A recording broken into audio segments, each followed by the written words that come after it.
अच्छी संगत में जब आदमी बैठता है तो जो बुरे हमारे अंदर विचार थे वो जमने नहीं पाते, उनको टाइम ही नहीं मिलता, उनको वातावरण ही नहीं मिलता जमने का। तो हमारे कर्म जो उगड़ने थे जो बुराई के, वो दब जाते हैं और अच्छे कर्म हमारे सामने आ जाते हैं। तो कुदरती जो बुरा कर्म था उसकी जड़ कटने की वजह से वो टल जाती है बीमारी, और दोबारा फिर उसी संगति में आते हैं। जब यहां से जाते हैं आप, फिर वो बुरे जागने लग जाते हैं कर्म, लेकिन फिर अच्छी संगत में आते हैं तो फिर वो दब जाते हैं। तो धीरे धीरे जब अंतर में एक अच्छे विचार का, गुरु का मतलब है एक अच्छे विचार का, जब कब्जा हमारे दिल पे चल जाता है या अधिकार हो जाता है अच्छे विचार का, तो एक खरी धार के अंदर आदमी चला जाता है, खोटी धार से उसका रिश्ता टूटने लगता है, और फिर कुदरती हर तरह की बरकत अपने आप ही आने लग जाती है खरी धार के साथ जुड़ते ही।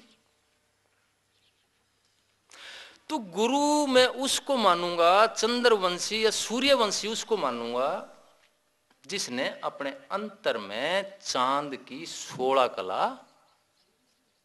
उतार ली हैं, सूरज की 12 कला अपने अंदर उतार ली हैं। और ये जब उतरेंगे, जब आप ध्यान में जाते हैं तो अंतर में सूरज और चांद आपको दिखने लग जाते हैं। अवस्थाएं आती हैं, कभी आधा चांद भी इस तरह से बढ़ता हुआ अंदर में ध्यान में आने लग जाता है, सूरज भी इसी तरह, कभी लाल कभी पीला कभी सुनहरी, अलग अलग मंडलों में अलग अलग रंग होते हैं।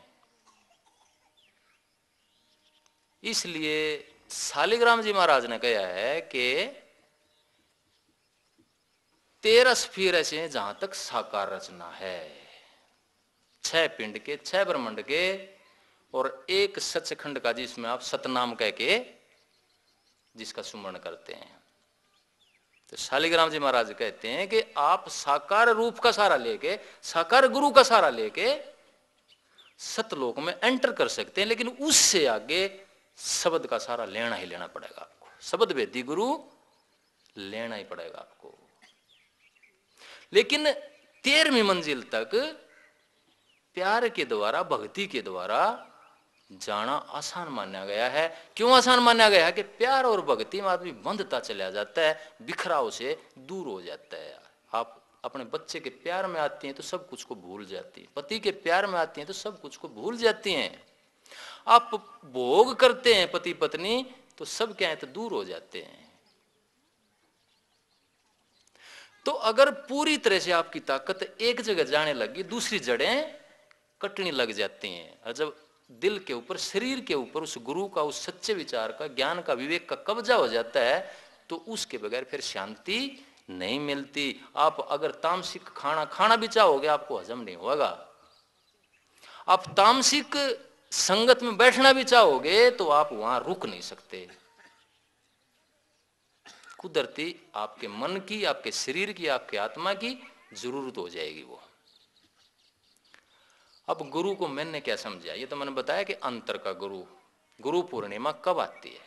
कि जब अंतर में पूर्ण चंद्रमा के दर्शन हो जाते हैं, गुरु पूर्णिमा के उस चंद्रमा के एक गुरु के रूप में दर्शन हो जाते हैं, उस सूरज के गुरु के रूप में दर्शन हो जाते हैं।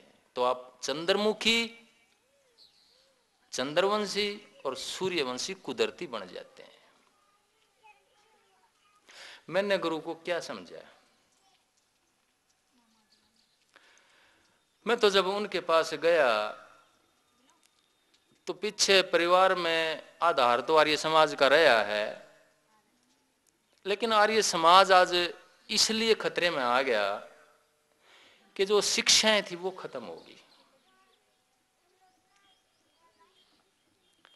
स्वामी दयानंद महाराज ने कहा था कि ये जो सारे हम पूजा करते हैं, यही कहा है, शंकराचार्य का कहने की बात नहीं है, कबीर साहब ने, स्वामी दयानंद ने यही कहा है कि परमात्मा सबके अंदर बैठा हुआ है। ये जो आप पूजा करते हैं ना, कहीं शिव की, कहीं ब्रह्मा की, कहीं विष्णु की, कहीं बृहस्पति की, ये सारे उस परमात्मा के अलग अलग शक्तियों के नाम हैं। और ये सारी चीजें हमारे अंदर में हैं। और फिर शंकराचार्य जी ने कहा, श्री अरविंद ने कहा कि वो योग यज्ञ अपने अंतर में होगा। गीता में श्री भगवान ने कहा कि वो योग यज्ञ अंतर में होगा, वो द्रव्य यज्ञ, ये हम बाहर के यज्ञ करते हैं, द्रव्य यज्ञ बोल रहा है गीता में, जिसमें सामग्री आप प्रयोग करते हैं। एक गीता में तपो यज्ञ बोला गया है, जो ज्ञान का यज्ञ है, आप ज्ञान करके आहुति डालते हैं, ज्ञान की दूसरों की मदद करते हैं। योग यज्ञ बोला गया है, जो अंतर में जो अग्नि, चेतना की अग्नि नूर रूप में प्रज्वलित होती है, उसको योग यज्ञ बोला गया। वो सारी आहुति जो हम कर्म करते हैं, उस योग यज्ञ में ये सारी सामग्री आहुति बन जाती है और वहीं से फिर परिणाम आने लग जाते हैं। तो मैंने क्या समझा, गुरु को, गुरु के पास जब गया तो जो आर्य समाज का आधार था वो खत्म हो गया था। भूत प्रेत देवी देवताओं की पता नहीं कितने चीजें एंटर कर चुकी थी। एक काम करने के लिए कितनी मान्यता होती थी पता नहीं। यही बिमल के घर में था। एक देवता की पूजा कर दी, दूसरा नाराज ना हो जाए, तीसरा नाराज ना हो जाए, एक भय का वातावरण। आज हम डरते नहीं कि हमने नाम ले लिया, आपको डराते हैं ना, गुरु नाराज हो जाएगा, तेरा नाश हो जाएगा। कितना देखो अज्ञान फैला हुआ है। वो भगवान नाराज हो जाएगा, वो भगवान दया सिंधु कभी नाराज नहीं होता। हाँ इतना है, जैसा हम कर्म करेंगे उसका फल वो देता है। लेकिन मैंने जैसे बताया, आप अगर सतोगुणी माहौल में चले जाते हैं तो कर्म भी कट जाते हैं आपके। एक शब्द वेदी गुरु के पास आप चले जाते हैं, उसकी संगत में, उसकी सोबत में चले जाते हैं, तो जो बीज बुराई के थे वो जम नहीं पाते हैं, कुदरती वो कर्म हमारे कट जाते हैं। तो गुरु के पास जाकर के क्या मिलता है कि जो ये हमारे भय हैं, विषाद हैं, अंदर की ताला मिली है, अंदर की टेंशन है, जो हम पल पल में डरते रहते हैं। एक व्रत रखा तो फिर दूसरा, फिर तीसरा, 1000 जगह बटे हुए हैं, इनसे आदमी नरोड़ा हो जाता है। मैं तो हो गया भाई, अब मेरे को डर नहीं लगता है कि कौन सी ताकत नाराज हो जाएगी, कि मेरा सतगुरु राज्य है तो किसी चीज की हिम्मत ही नहीं है कि नजदीक आ जाएगी। और ये जो हमने देवी देवता और गुरु बना लिए है ना, ये हमारे मन का एक खेल है, मन की एक लीला है। मेरे गुरु को ईसाई नहीं जानता, मेरे भगवान को, मेरे अवतार को ईसाई नहीं जानता। ईसाइयों के भगवान को मुसलमान नहीं जानता। ये हमारे एक मन का खेल शुरू हो गया। सिर्फ अगर इस खेल का फायदा आप लोगों को उठाना है तो एक जगह जुड़ के अपनी आस्था पैदा करिए। जैसे मैंने कहा कि हजारों वासनाओं से हट करके एक वासना पे आ जाइए, एक वासना पे आ जाइए। जैसे मैंने बताया, गुरु की वासना पे आ जाइए, एक प्यारी वासना है। या आप ईसाई हैं तो ईसा मसीह की वासना पे आ जाइए, मुसलमान हैं तो हजरत मोहम्मद की वासना पे आ जाइए। लेकिन हजरत मोहम्मद ने स्पष्ट कहा है कि वो परमात्मा नूर है, ज्योति है, ज्योति का नाम है, जिसको आप ज्योति स्वरूप ब्रह्म बोलते हैं। तो एक वासना को पकड़ने से दूसरी वासना कुदरती छूटती चली जाती है। और फिर एक ऐसा टाइम आता है जो गुरु की वासना है वो भी छूट जाती है, वो भी एक सीढ़ी बन जाती है आपके लिए ऊपर चढ़ने के लिए, निराकार रूप में जाने के लिए।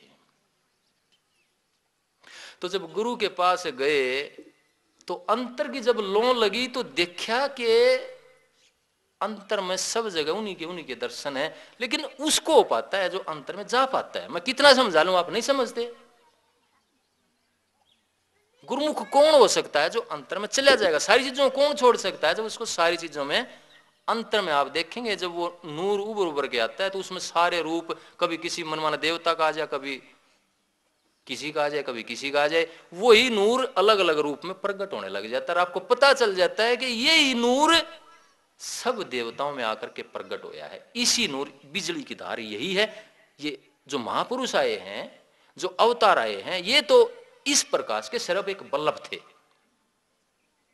और वो बल्लभ आज फ्यूज हो चुके